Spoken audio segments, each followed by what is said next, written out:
કાણોદર પ્રાથમિક શાળા નંબર 2 આજે અમારી શાળામાં બાળ સંસદની ચૂંટણી થવા જઈ રહી છે।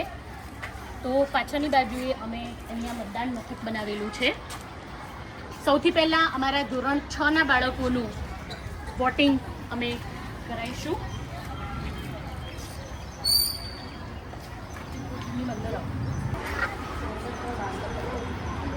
हमारा पोलिंग ऑफिसर 1, पोलिंग ऑफिसर 2, महिला पोलिंग ऑफिसर आ साथे ज प्रिसाइडिंग ऑफिसर अने मतकुटीर अने मतपेटी अहींया बेलेट पेपर अने ईवीएम मशीन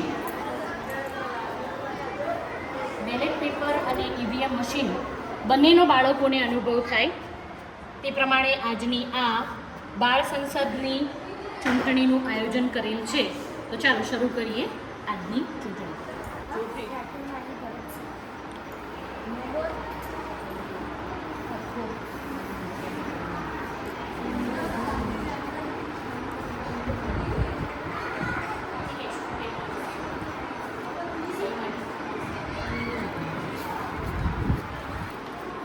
હવે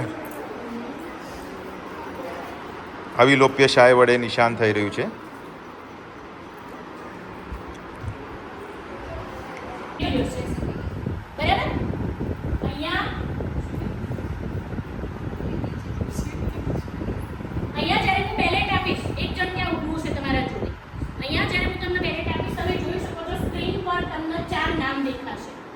દેખાય છે અને ચારે ચાર નામના ત્યાં મેં ફોટો લગાવ્યો છે।